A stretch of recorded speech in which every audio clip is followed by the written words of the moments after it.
Welcome to the Drum Shuffle, a podcast offering insights, perspectives, and conversations for drummers. I'm your host, Jamie Eads.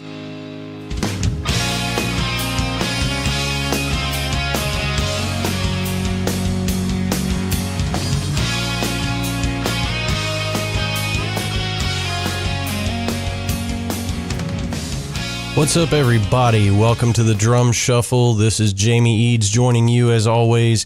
This is episode 19. We've got a great interview for you today. We will be joined by the masterful producer, recording engineer, and mix engineer, Mike Fraser. We'll go through his discography in just a second, but suffice it to say, this guy has been in the studio with all of the greats. You're not going to want to miss this conversation. So let us pay some bills. Stay tuned.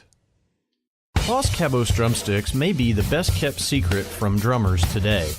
Los Cabos Drumsticks makes the finest tools to touch a drummer's hands in the business. The best news, almost every popular stick size is available in both white hickory and red hickory. If you don't know what red hickory is, it's made from the heartwood of the hickory tree, unlike regular white hickory, which is made from sapwood. Red hickory drumsticks will hold up to even the hardest hitting drummers. Their durability comes from the density of the wood, but they do not sacrifice the feel. Please visit LosCabosDrumsticks.com to learn more about their products. And don't forget to ask at your favorite retailer for Los Cabos drumsticks. All right, guys, we are joined today by the great Mike Fraser. Mike has recording and mixing credits that include Aerosmith, The Cult, Metallica, Joe Satriani, Franz Ferdinand, Rush, you name it, this guy has been in the studio with them. His first exposure, which we talk about in our interview, his first really big project, and it kind of happened by accident. He actually mixed Aerosmith's Permanent Vacation record, and then, of course, he was in the engineer chair for their follow-up to that called Pump. And Mike, really, his career just took off from there. He has mixed and engineered some of the great rock and roll records of all time, including a whole bunch by AC/DC. So I'm just thrilled to death to have him joining us today. So without further ado, let's welcome Mike Fraser to the Drum Shuffle. Good morning, Fraser. How are you, sir? Great, Jamie. How are you doing today? Man, I'm doing wonderfully well. Thanks for taking the time to come on the Drum Shuffle. We certainly appreciate it. Calling in from Canada today, I'm assuming. Yes, yeah, up here in Vancouver, Canada. Yeah, well, you've had quite the career up there in Vancouver. So, we typically like to start at the beginning, but I'm actually going to start in modern times, because I'm curious to know, is Little Mountain Sound Studios still in operation today? Well, the building's still there. Half of it turned into a rehearsal room, and the other half was still run as a studio. But recently now, a school called Nimbus Recording has taken over the rehearsal side, and they're trying to restore it back to what it kind of was during the Little Mountain days. So, the studio is kind of still there, but it isn't Little Mountain anymore. I got you. Okay. Well, I mean, there were just so many classic records done there, and you took part in quite a number of them. It's just crazy how much music came out of Vancouver in the 80s and 90s. It was just insane. But so I guess walk us back. How did you start your affiliation there at Little Mountain? I think you started out as an engineer, and then you started mixing records that were done there. And certainly you have a lot of production credits as well. But, walk us through how you got started in the business. Well, I was phoning around looking for a studio to, I wanted to get some advice on a music school in town, and I phoned Little Mountain was one of the first ones I phoned, and they said, well, they couldn't really point me in the direction of a school, but they said, they need a janitor. Would I want to come in and at least get my foot in the door? And I said, hell yeah. So started there as a janitor, and, I'd start at like 4 a.m. and sweep the floors and flip the mints in the toilets and all that kind of stuff. And at that time at Little Mountain, it was a jingle production studio. So the owners, wrote and produced jingles. So then I started working in the morning. I'd help the engineers set up their morning sessions and all that, and did that for a few months.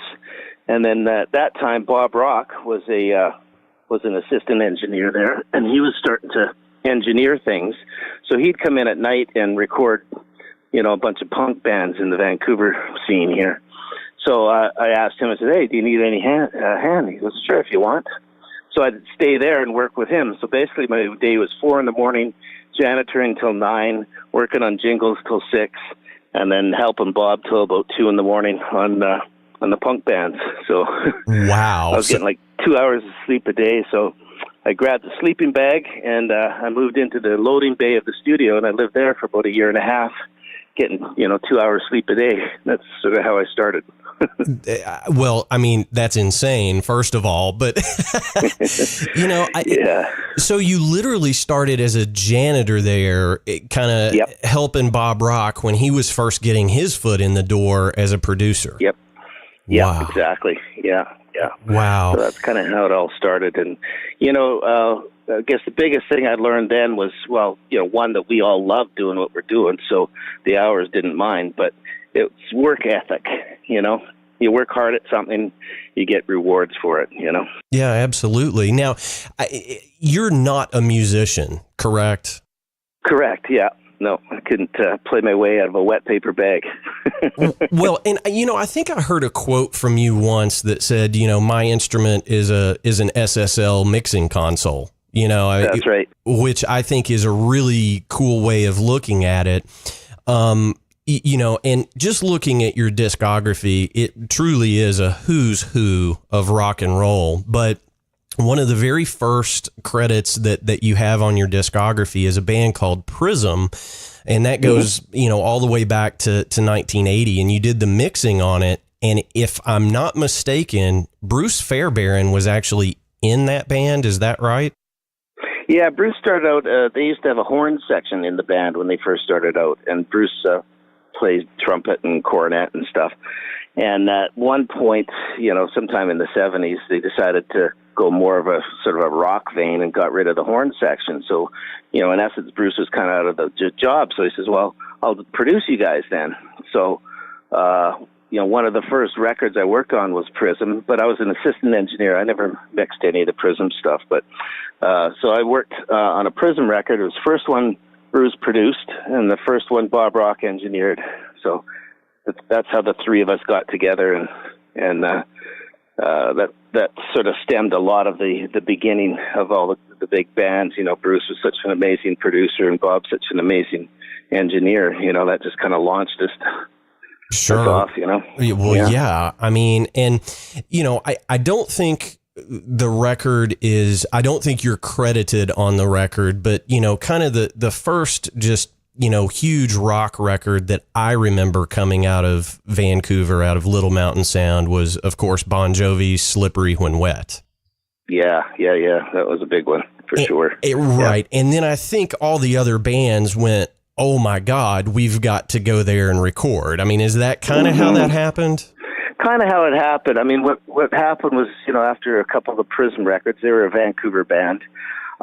Then Bruce came in with a brand new band called Loverboy. Yeah. So we did all the Loverboy records, and that was the first records that kind of started making some noise down in the States, and really got more international attention. So I think it was from the Loverboy records that Bruce pulled in the Bon Jovi guys. I see. And that's how that all got hooked up. Yeah.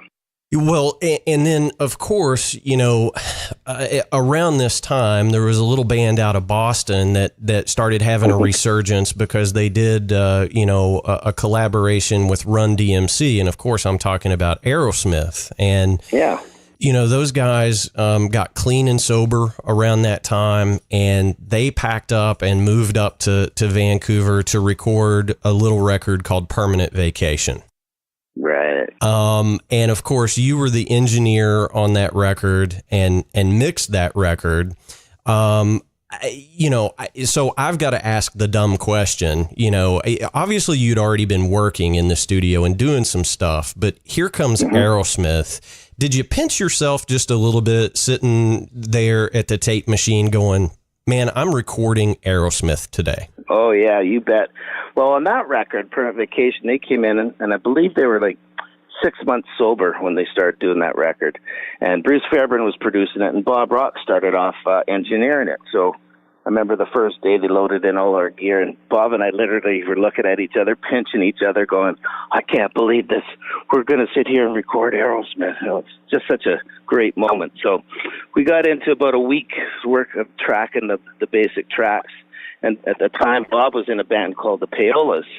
Well, all of a sudden they had a tour booked, and he had to leave the project.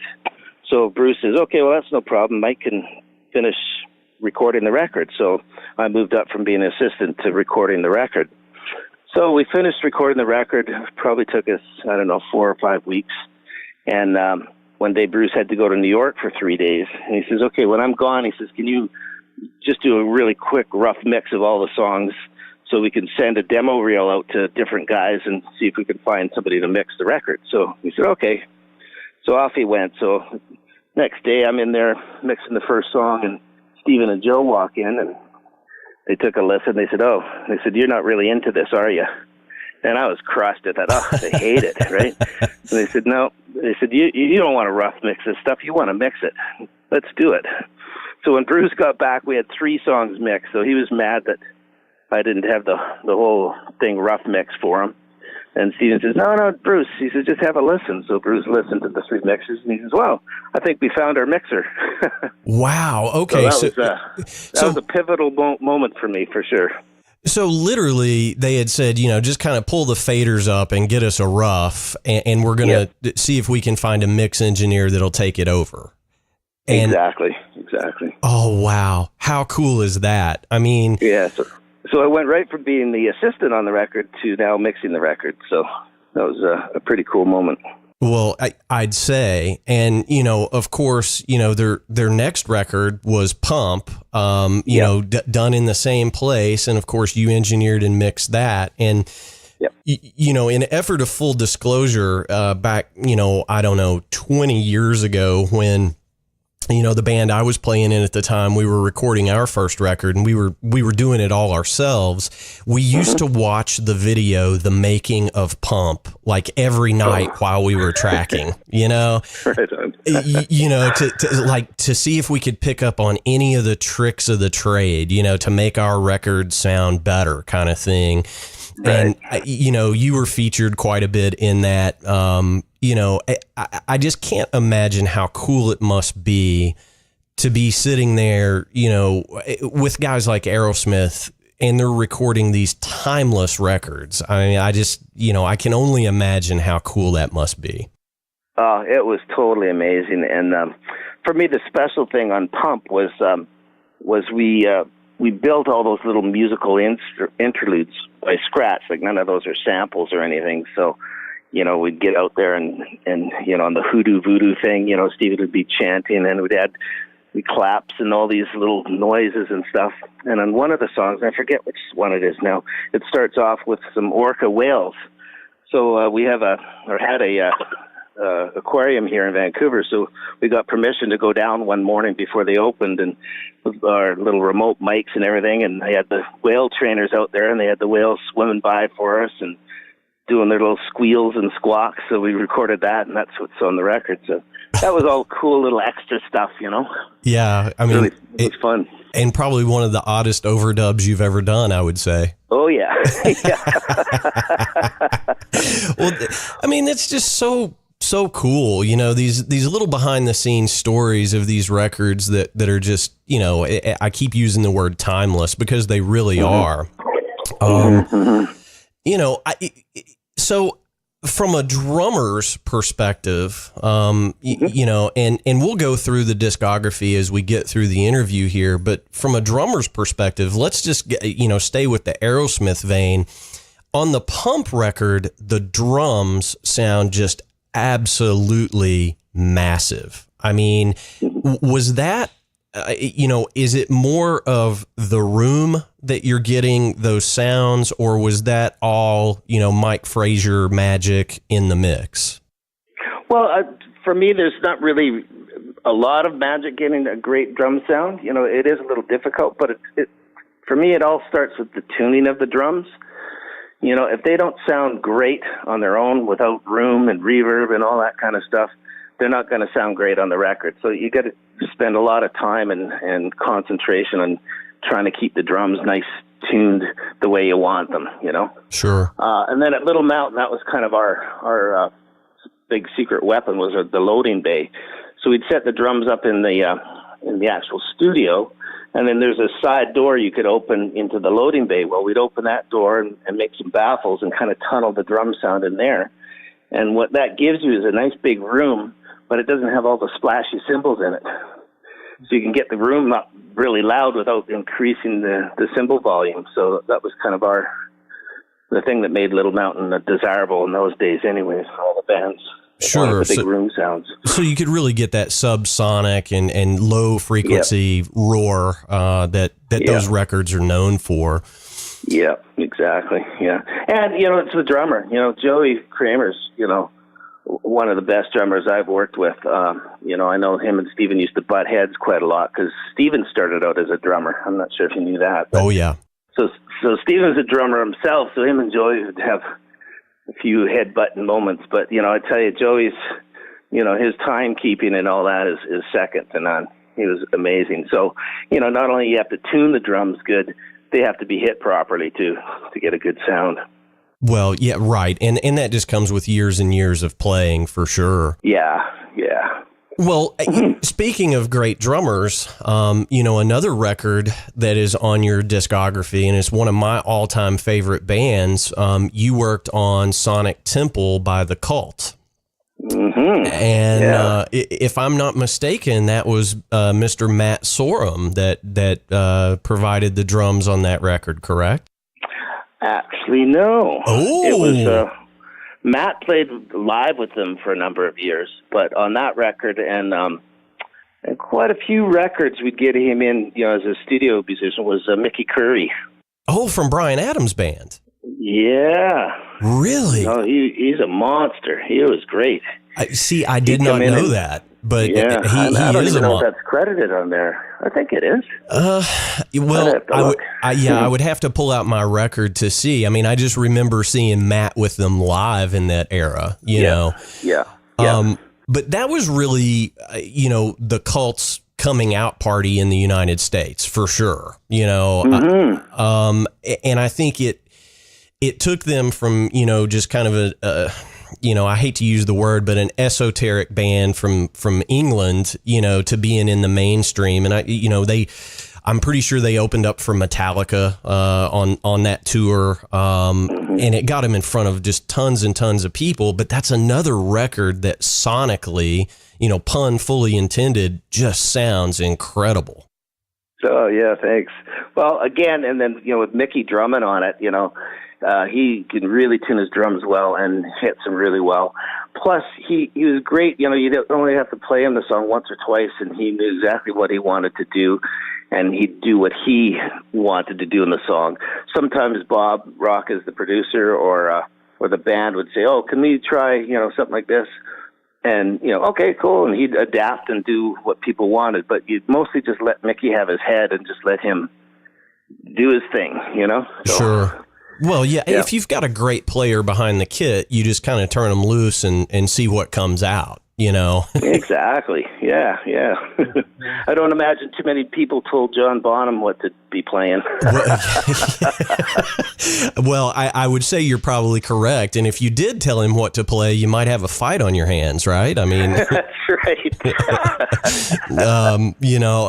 He was not a guy to be messed with, from what I've heard. That's what I've heard too. Yeah. Yeah. Well, and in this same era, just looking at your discography, some other bands that you worked with during this time, Bad English was one that was just a huge record that you worked on. The Blue Murder record, which of course was, John Sykes and Carmine Appice. I mean, just a fantastic record. And I know that's one of your favorites that you worked on. Tell us a little bit about working on that record. That was amazing. Well, prior to that, and before I started kind of engineering, when I was still a second engineer, we did the Whitesnake record, their big one. I don't know, it's called just Whitesnake or whatever. And that's where I first met John Sykes. So that's sort of where we forged our friendship.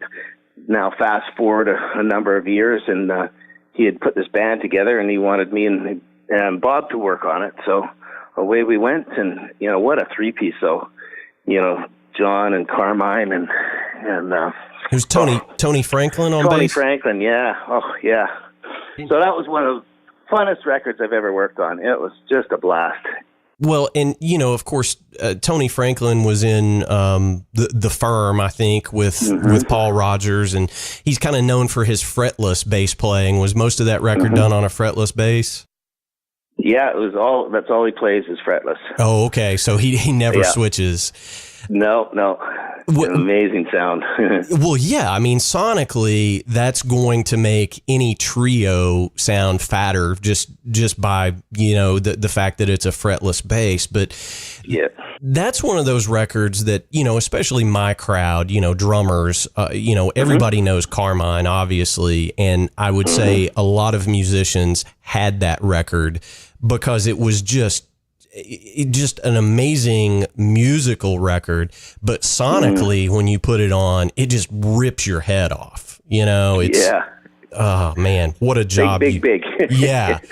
Well, that was a funny record too, because it was really, I thought, a fantastic record. Great players. It was on Geffen Records at the time, which is one of the biggest rock labels at that time, and it did absolutely nothing. Hardly did a sale. But everybody, even to this day, 20 years later, 30 years later, everybody loves that record. I'm like, well, where were you when they needed record sales? It's so funny. It is, and, and sometimes some of those greatest records, they go plywood, as soon as they hit the shelves, there's no attention, but it takes people 20 years to come around to it. And that is certainly one of those records, but now I had it in 1989. Attaboy. Good for you, thanks. Yeah, so I was like one of the 700 people that went out and bought it. Right on. Because it is just such a great record. And of course, I love John Sykes playing from his time in Whitesnake. And you mentioned that Whitesnake record, kind of the self-titled. Now, obviously, that's not their first record, but it was the resurgence of Whitesnake, and my God, you could not turn on MTV or a radio station in 1987 without hearing "Is It Love" or "Here I Go Again."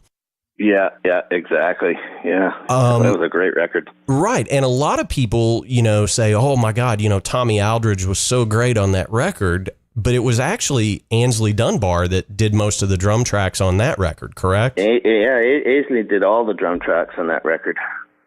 And then John Sykes did all the guitars, where I know they had, I think it was Adrian in later. I know there was a solo or two replaced because David Coverdale and John Sykes sort of had a falling apart halfway or three-way through that record. So I'm not sure what happened and who played what once it left us. Right. David took it down to Florida, I think it was, and finished it off down there. But yeah, John co-wrote and played on all the songs, so that's what I know. And that's another record that kind of, at least in my opinion, kind of redefined what was expected of a drum sound in that era. I mean, the drums were huge on that record. And, I think everybody started, okay, how do I get the Mike Fraser drum sound?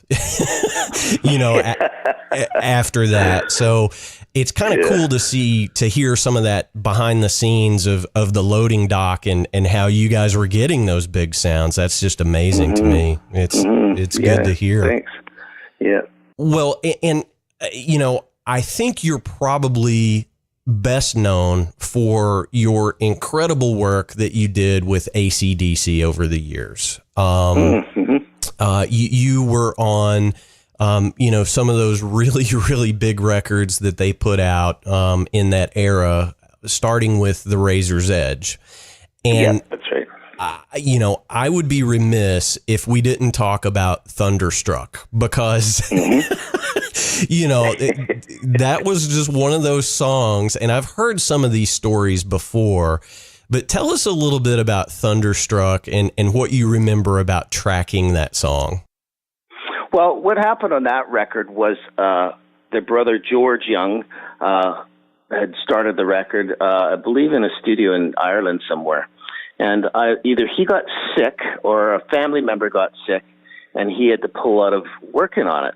So they had most everything already recorded for that. So they contacted Bruce Fairbairn, and they said, hey, we just need to come in and do some vocals and put on some guitar solos and then mix it. And Bruce says, okay, sure. So they came out to Vancouver, and first day we go in there and we go to sing one of the songs. And it was in a wrong key for Brian to sing, so we had to change the key of the song. So we ended up re-recording the bass and the guitars to change the key. And Malcolm liked the sound so much better, we ended up re-recording all the instruments. But most of the drum tracks are already done. I see.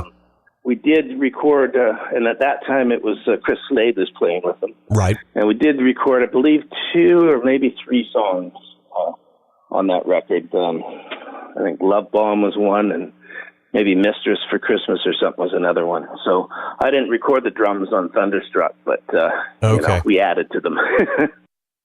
And again, that's another record that, immediately when you put it on, you're listening to rock and roll, It comes right out of the speakers at you, which I think is just amazing. And, I hate to jump around so much, but there are so many great records that you have your hands on. I also want to talk about the incredible Coverdale Page record.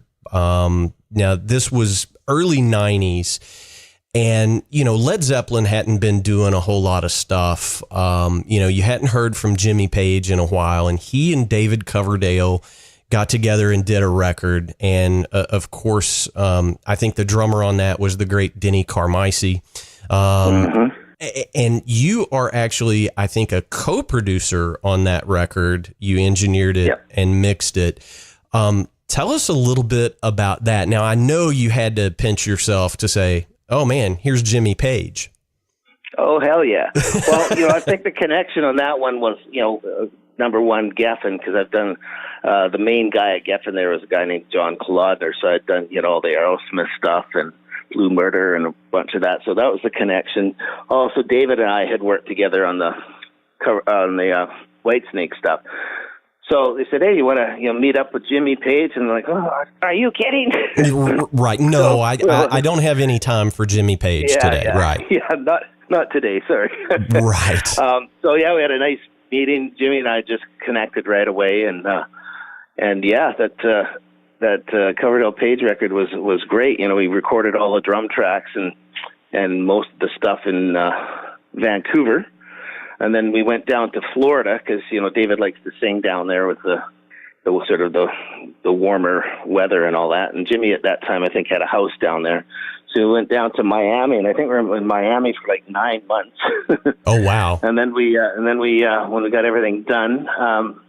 We went over and mixed it at Abbey Road Studios, so that was pretty cool too, to be able to say I've worked in Abbey Road Studios. So that was a good record, though. It was a long record. I think it took us 1 year and 3 months to finish it all off. That was a long go. Yeah, well, but I mean, Jimmy Page is kind of known for that. He's pretty particular about how things sound. Yeah. So. And that record was I don't think it got the attention that it needed either.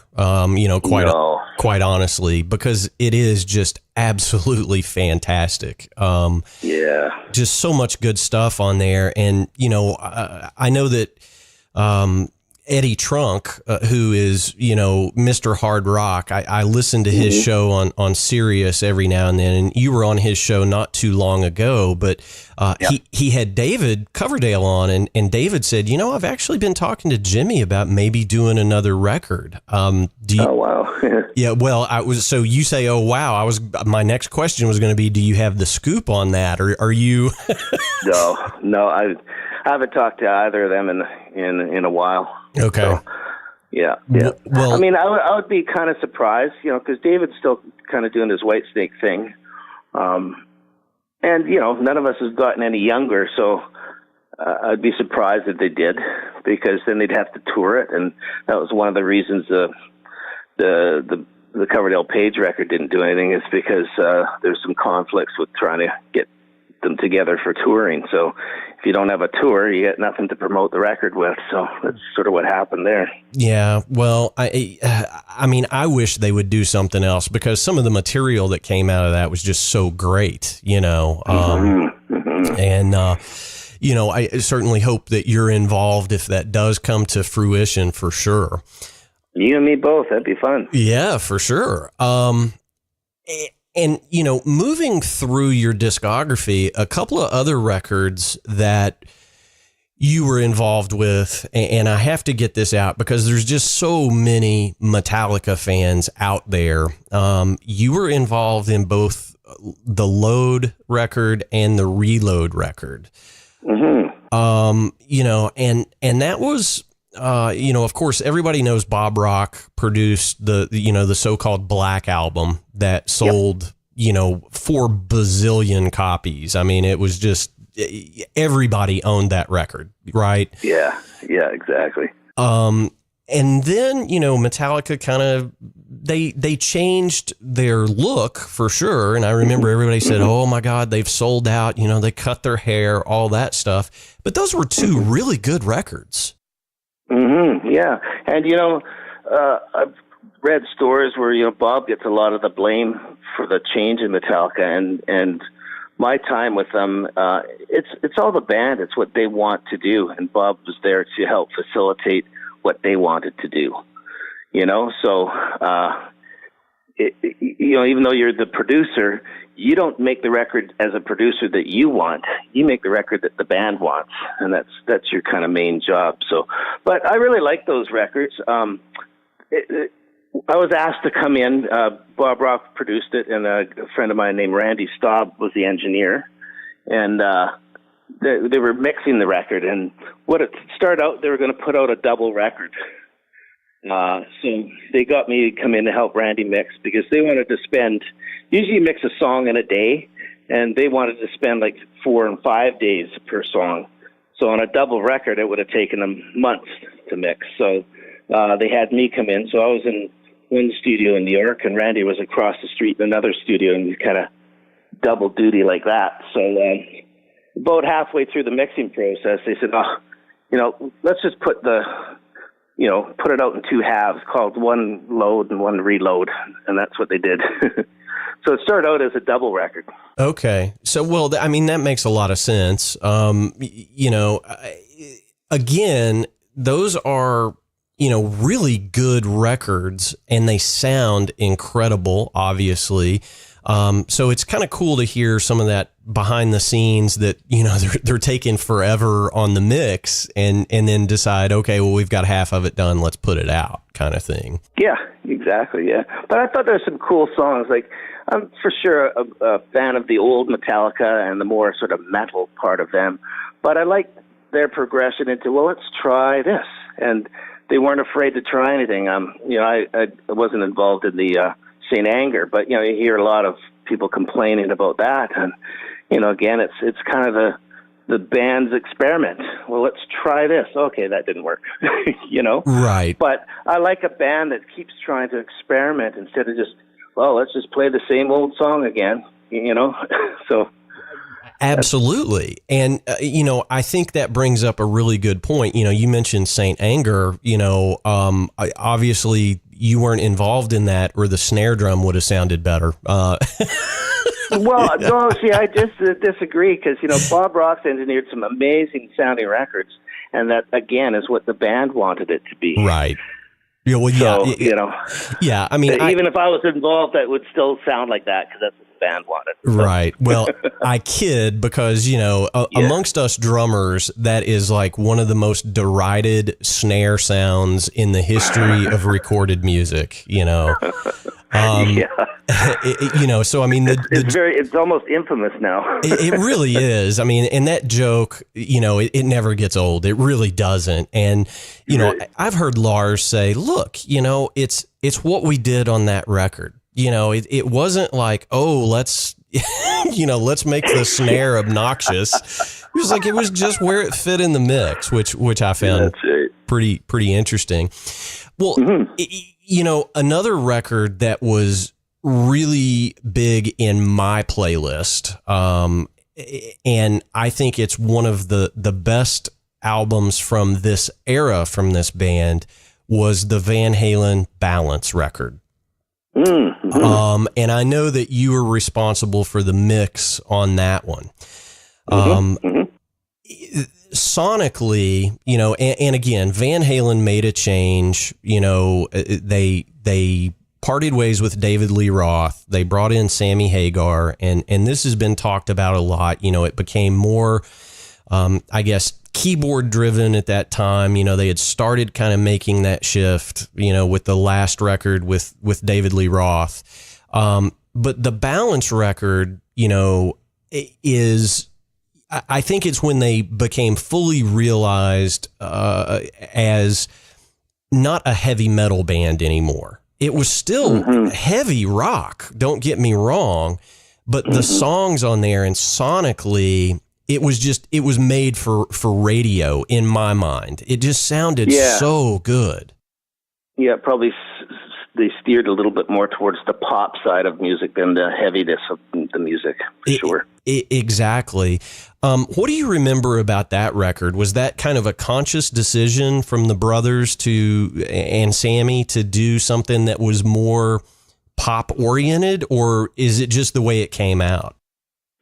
Well, going back on that record, I had hooked up with Eddie, and I went up to his studio to work on some demos with him, and had the guys come in and worked with Alex. And Alex has got a really interesting approach to his drum sound. He gaffer tapes his snare drum head with, I don't know, 3 or 4 layers of gaffer tape. Wow. And then tunes it up as high as it can go, and that's how he gets that kind of pop, pop, pop, Yeah. The bizarre, but that's how he does it. Anyways, so we did a bunch of demos. Great, okay. He says, then Eddie was saying, well, we've been looking for a producer. And I said, I should hook you guys up with Bruce. He's awesome. So I hooked them up with Bruce. Well, when it came time to do the record, I was in the middle of another project, so I couldn't do the recording of it. But Eddie said, well, make sure Mike mixes it. So that's how that all came about. But I think with them going towards more of the pop sound, that's sort of what everybody keeps wanting to do, or at least in those days, was to really get your record sales going, you had to have airplay, and a lot of airplay.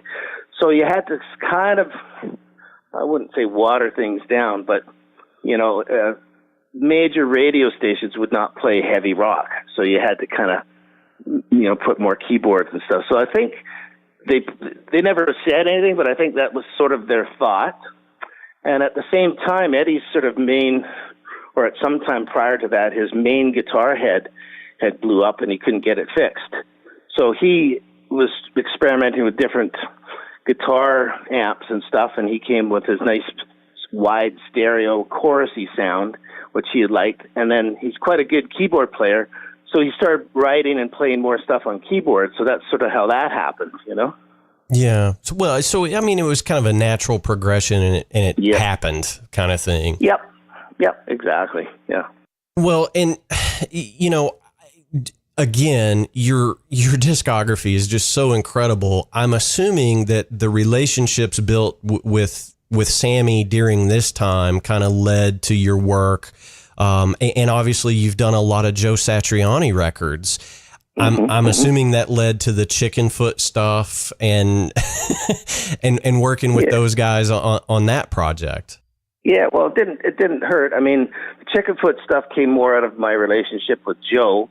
But, you know, when Sammy heard I was coming, oh, yeah, Mike and I, oh, that's great. And then same with Mikey, too, because on the Van Halen stuff. So there was, you know, it's funny in this business, it's quite a small family when you really get down to it. You know, everybody knows everybody and friends with everybody. So, you know, it helps when you're, you know, working the tense hours trying to get something really good if you're all friends and family, you know, kind of thing. So, sure. Yeah, that's what happened. And you know, that's, you know, getting us up, you know, a little bit closer to modern times. Now, you know, another band that I love, you know, I'm in Kentucky, so, you know, I kind of grew up listening to a lot of Southern rock, you know, and nice. Yeah. So, you know, you just can't escape it in this part of the country. You know, I mean, you can turn on the radio right now and probably hear Leonard Skinner someplace, you know. Or an Allman Brothers or one of my all-time favorite. Like, I don't really listen much to music for pleasure anymore because it's sort of work to me, but one of my guilty pleasures is Drive-By Truckers. Oh, yeah. I love those guys. Yeah. What a fantastic band. And, you know, one of my favorite artists right now is Jason Isbell, who spent quite a bit of time, you know, in that band, and his solo career is just blowing up right now. So, you know, great. Yeah, certainly one of my favorites right now. But you did some mixing on a great band called Blackberry Smoke, and oh yeah, those guys are awesome. Yeah, that record that you worked on, the Whippoorwill, was you know, it was kind of their big coming out party. And you mixed, quite possibly, I think it's their set closer to this day. It's a song called Ain't Much Left of Me. Oh, cool. Yeah. So how did you get involved with those guys? Was it just hey, here's some tracks, we need it mixed, or were you involved in the recording as well? No, it was just the mixing. You know, that's, I guess primarily what I do is I'm a mix engineer. You know, I've recorded a bunch and I've produced a few things, but I think mostly I'm a mix engineer. And, you know, I can't quite remember how we hooked up. It could have been through Clay, who's in Zach Brown band, because I did a little bit of work with them. And it could have been him saying, hey, I got this guy, Mike Fraser, and I think maybe it came that way. Okay. So I never really met the guy, you know, met them through emails and I think on a couple of phone calls, but I've never actually physically met the guys. But, I love doing that record. That was a lot of fun. It's tried and true Southern rock, no doubt about it. I mean, it's good stuff. Now, yeah. I know you have an association with a great band right now called The Wild, and you've done some producing with those guys. You know, tell our listeners a little bit about that band, because I don't think they've quite broke through yet, but they're really good. Yeah, they're getting there. They're just on the early stages of, you know, it's really hard for a Canadian band, and especially right now, to get across the border to come down there and work. There's so many hoops they got to jump through to get there. It's almost killing things off. But, you know, it's really tough being a band in Canada here because everything's so far apart. You know, you got to drive hundreds of miles before the nearest little town. So, you know, but when you go and tour Canada, you know, you're lucky if you break even just with the cost of gas, you know. So all our band, you know, we try and come down to the States and turn the States onto the music, and it's sort of difficult, but, you know, they're getting there. We had hooked up with the Wild, and I did an EP for them, so that got a little bit of attention, got them signed to E1 Canada, and then E1 Records in the States picked them up, which led to them also getting picked up in all of Europe and stuff. So it's starting to kind of, gears are starting to click in now. I think it was a year ago, it might even be 2 years ago now. God, I don't know. We did a full record, so that's been out for a bit, and Dylan and the boys have been down there a couple of times touring. I think they just got home. They're off to Europe next. But I believe there's some more summertime stuff coming up for the States, some festivals and stuff. So, yeah, you know, have your listeners keep an ear out for the Wild. They put on a great show. They're going to love them. Well, and I mean, it's good rock and roll music. I mean, and there's so little of that now. It's hard. So if you're looking for, a good rock and roll band, the Wild is definitely one that I would recommend everybody listen to. And it's going to sound good because our guest, produced, engineered, and mixed all this stuff. Thanks, Jamie. I'll send you the check tomorrow. Oh, okay. Well, it's EADS is the last name. A lot of people misspell the last name. Is that with 3 zeros or 4 zeros? 4, please. The more zeros you can put on that check, the more I'm going to like it. There you go. Well, all joking aside, you've just had a legendary career, and you've been in the studio with all these just legendary bands.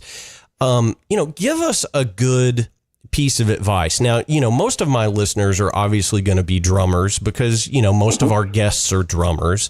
But, what's something that I can do as a drummer when I'm going into the studio? If Mike Fraser is going to be engineering and mixing my record, what do I need to do before I show up to start tracking drums? Well, I think one of the most important things a musician can do is get your chops together. And that's whether you're a drummer, guitar player, singer, whatever. Work the hardest on that, because I've seen over the years kind of the musicianship is easing off because there's so many computer programs that can help you out. Everybody edits the drums to the grid now, so the drummer doesn't really have to worry about playing in time. There's auto-tune to help singers, and actually they can, tune guitars and stuff for you. So all that is kind of being lost in, I guess they're trying to do records quicker, because quicker means less money spent. Mm-hmm. But really what makes the records go quicker is if you play it right the first time.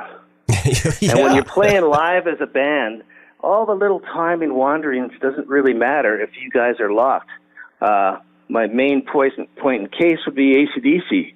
We don't do any editing on that, and really all the records are live with the vocals and lead guitars overdubbed.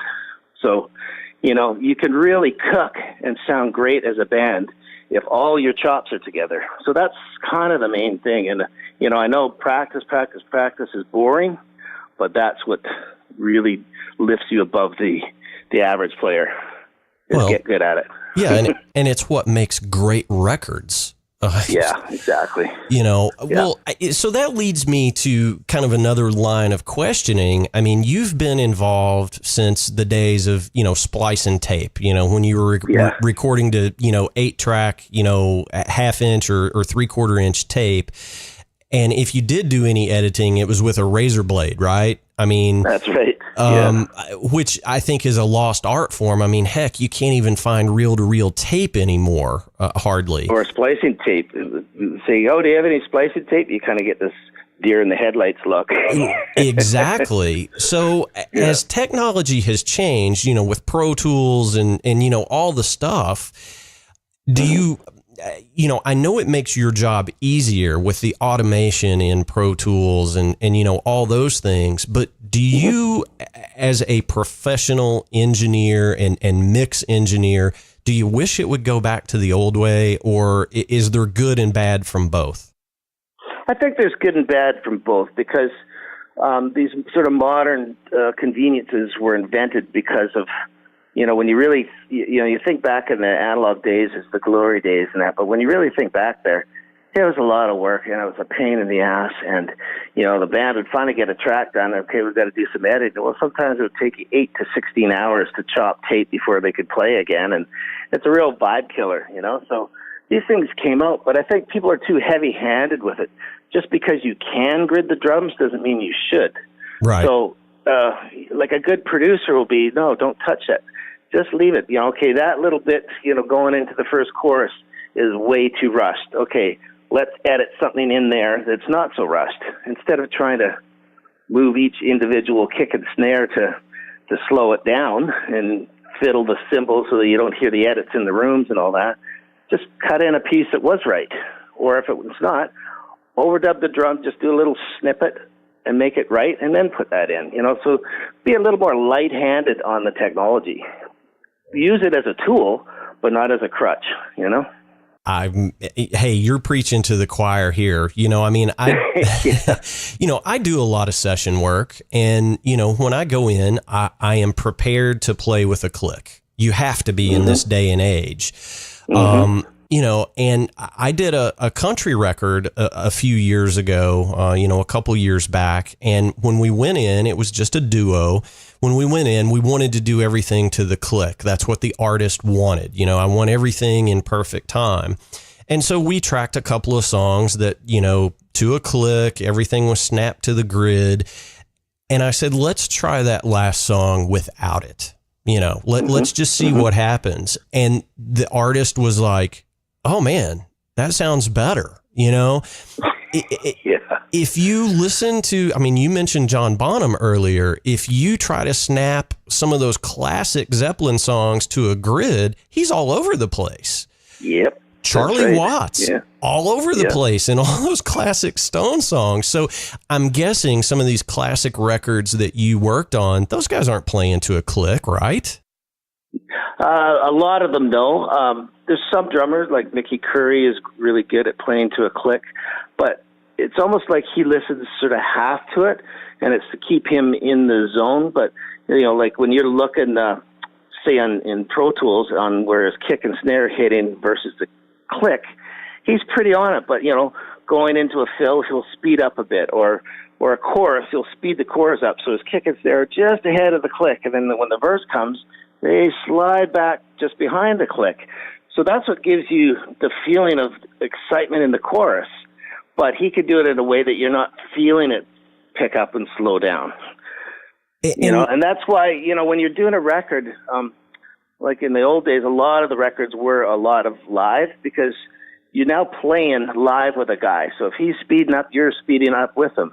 Later on, when you go to replace your guitar track, it's hard to get back to the party, because you don't know the little nuances of the speed. You got to learn them again, and it becomes a pain in the ass. So that's why people start gritting the drums. Right. Well, and, I agree with you. It is good technology. First of all, as a drummer, I'm going to speak as a drummer here. If I can't play in time, I probably don't need to be doing a record. Right. My tempo should be pretty good. But if you're using it, like you said, as a crutch, and I don't really have to play all that good, what's the point? You got drums in a box, right? You can just program it and make a record that way. And unfortunately, I think that's what a lot of people are doing, in this day and age. And it's sort of a lost art form. It's getting there. I think also what's kind of happened, like in the old days, like you don't want to just replace your drummer because he's not, absolutely click perfect kind of player. But what you used to do in the old days is hire a session guy. So, bring Mickey Curry in, and he can do it. And then your drummer can play all the live shows and be the drummer of the band, and you don't even have to credit Mickey. But nowadays, instead of spending that money, which is quite expensive, you just grit it. If the drummer can't play, you've got to be able to make it sound like he can. So, I can see why it's there. That's why I reiterate again, work on your chops, get yourself so that you can, practice with a click. Doesn't mean you always have to play with a click. But if you practice with a click, then your muscle memory is going to get there, and you're going to understand what it is to play in time, Yeah, absolutely. Great advice from a guy that has recorded all the greats, kids. Mike, I want to be respectful of your time, and I don't want to keep you over, but something that I'm curious about. If a band out there, everybody has a studio in their bedroom or their garage now, for the most part. If a band out there, has tracked all their instruments and they say, I'd really like to hire somebody like Mike Fraser to mix this. I'm sure you're open for business. How do people reach out to you, and how many mortgages are we going to have to take out to hire you to mix a record? Well, I could be reached at Mike at MikeFraserMix.com. Fraser is spelled Fraser, not like Fraser. Right. So you could find me on there. I think my website's the same thing. Just look for MikeFraserMix.com. That'll be my website. And I try and accommodate lots of budgets. I will not let you mortgage your grandmother's house to pay for me. I figured if you don't have the money, then do a GoFundMe or something like that. But I don't want to be responsible for your grandmother's house. But I try and accommodate most sessions. I don't have my own studio, and I only mix out of a certain few studios because I like to mix on the SSL board. So that's a hard cost I have no say over. So, sometimes that's a deal breaker because, say if the studio's $1,000 Canadian a day and the band's got, $5,000 to mix 10 songs, well, there you go. They can't even afford the studio, let alone me. So, right. So that's part of the problem, but, just know you're getting the best quality. If you want to compete with the big boys, that's how you're going to do it. There's been some decent sounding records that have all come out of home studios and mixed in the box. But I say if you put those records up on a really good stereo system and compare it with stuff that were done, in the bigger studios, you'll hear the difference, Absolutely. And, that's why, bands pay guys like, George Marino at Sterling Sound to master it, and I think, this was 20 years ago. We looked into it, I think it was $20,000 just to open the door. So he got crossed off the list pretty quick, because, an unsigned band just can't afford that if the label's not paying the freight, so to speak. But that's right. The recording industry now, it literally is, if you don't hand in a finished product, that's mixed, mastered, ready to be released, most labels won't look at you. So right. It's just a different time. It really is. Yeah, it certainly is. I just got to sort of say to your listeners in that too, it's like, the mixing and then mastering are the last two things in your chain. And that's where you don't want to cheap out. Right. It's your final chance to have it sounding as big and as nice and great or whatever as you want it to sound. Like you don't spend, say, months in your garage doing this and all your hard work and then just to have it sound like a little piece of tin, So right. Any way you can, can raise the money and get it to sound massive, and I think it's worth it. Well, it certainly is. And, last question that I'm going to ask, and I just want to know where you stand on this because, again, your opinion means the world to me. But, in the last 5 to 10 years, we have gotten into the volume wars. And, this is talked about quite a bit. Everybody thinks that getting their record so loud and they think it's just going to jump out of the speakers and bite you, but you lose all of the dynamic. They're compressing the snot out of their stuff, trying to make it as loud as possible. Where do you stand on that, Mike? Well, we had our loudness wars, in the 80s and that, and vinyl was one thing. You can only get it so loud on vinyl, or literally the needle would start jumping off the grooves. The grooves would be too dynamic. So that was always limited. But on cassettes, there's a trick that you used to be able to do. You just had to send a note to not the distribution, but the guys that would make all the cassettes, the plant. If there was a loud thing and on their system, if the little red overload light went on, they would turn the whole record down. So you'd be able to write them a note saying, don't do that. So that got our cassettes a little louder because, when you're playing something and then put your stuff in, if it's quieter and you got to lift it up, your initial reaction is, oh, it doesn't sound as good. So it's not true. But what's happened now that we're in digital world, you could slam that stuff and, like you say, compress it, and it makes it sound way louder.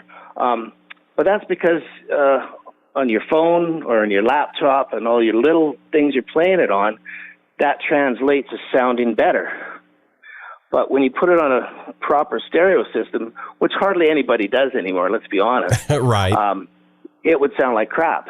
So what's really aggravated this loudness war is that everybody's listening to it on their phone and laptop. So they want it loud and they want to hear everything at the same volume. So you don't have any dynamics in a song anymore, sonically anyways, you know.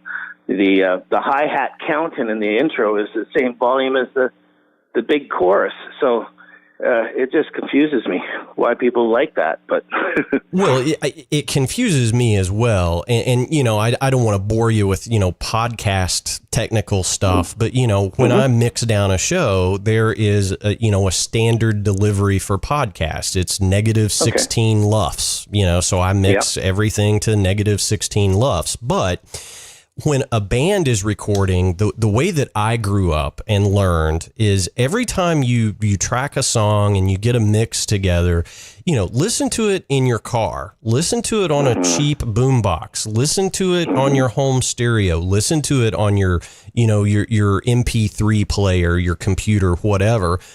And you want to mix it so that it sounds great on all of those formats. Right. And I know that you do that. What are these other mix engineers doing? Are they just trying to, you know, it's a bone of contention for me as a music listener. I hate to put on a record and it's just squashed and there's nothing dynamic about the music. Yeah.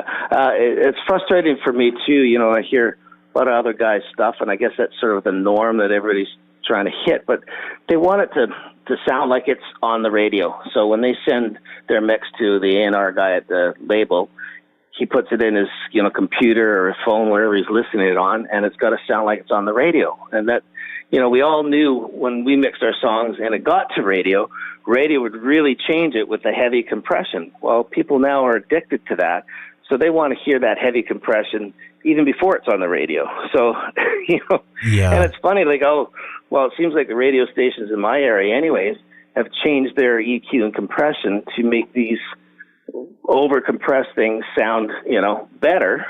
But now when a classic song comes on there, it sounds like crap because it's all wrong.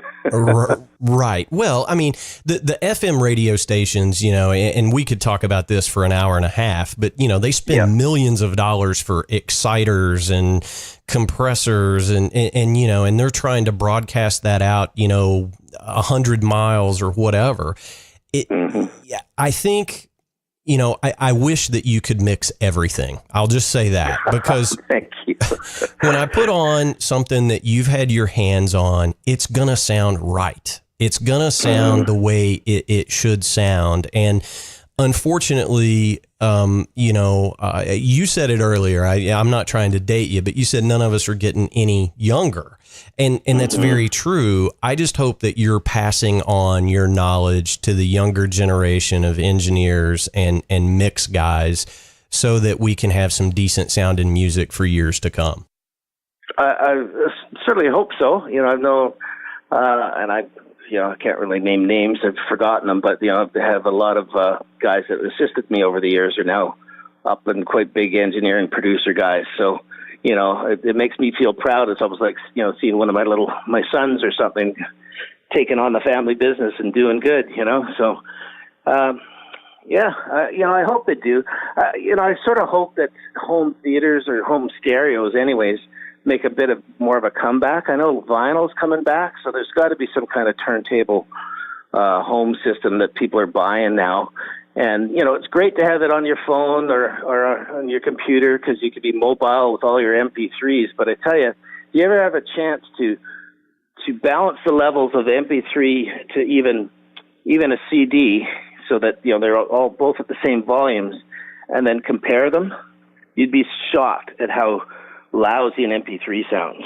Oh, yeah. Now, you know, it is convenient, and that's why it's our number one thing. But see, I don't understand when radio stations make their carts up for broadcast, it's all MP3. Oh, sure. They don't even do 44.1 anymore, and it's like, Why not? Right. Well, and it is the convenience factor, no doubt about it. It's all about what's easy. And, you know, radio in this day and age, you know, you have a central computer that each station is kind of pulling from in the era of, you know, Cumulus and Clear Channel and iHeart and, you know, all these big mega companies. They're all pulling their music off the internet. I mean, that's really what's happening. And it is a shame. Mike, I have absolutely dominated your morning out there in Vancouver. I appreciate it so much, you coming on the show. It's really been educational. And, you know, I think our listeners, you know, again, mostly drummers, but, you know, I think it's always cool to hear how our heroes did it, you know, and the records that mean so much to us. To get some of that behind the scenes stuff is just, it's fantastic. And I really appreciate you coming on, and you're welcome on this program anytime. Oh, great. Well, you know, thank you so much for the invite. I've had a blast talking with you, and feels like we've only been talking for 5 minutes. So don't worry about my morning being lost here. It's been a pleasure. I know it's amazing. I get on these calls to do these interviews, and I'm like, I scheduled an hour. I want to go like 3.5. You know, it's just because I learn so much. It's just so cool to hear from you know, from a professional like you. But Mike, right on. Yeah, absolutely. Best of luck, and keep us posted on all your projects, and we'll have you back anytime your schedule allows. Cheers. Let's do part 2 down the road. Absolutely. Mike, thank you so much. Thank you, Jamie. All right, bye-bye. Bye now. All right, guys, that's going to wrap up episode number 19 of the Drum Shuffle. Many, many thanks to our guest, Mike Fraser. Just, as you can tell, super nice guy. Mike got right back to me when I reached out to him and said, I'd love to, you know, and he's just gotten some of those awesome drum sounds on those records that he's worked on. So we thank him for taking time out of his very busy schedule up in Vancouver to come on the Drum Shuffle and talk with us for over an hour. We really do appreciate it. As always, we love hearing from you. Keep your emails coming. Our email address is thedrumshufflepodcast@gmail.com. Send us your show suggestions, questions. We love getting those emails throughout the week, so keep those coming. Our web address, of course, is thedrumshuffle.com. You can find more information on me over at jamieeads.com. We will continue to bring you just wonderful guests on the Drum Shuffle. We love getting these behind-the-scenes kind of looks, and those are the types of questions that I try to ask in these interviews so that we can all learn something together. That is our hope for this show. I sincerely thank you for tuning in. We can't do any of this without every single one of you guys, so thank you from the bottom of my heart. So until next time, may your heads stay strong and your sticks never break. Cheers.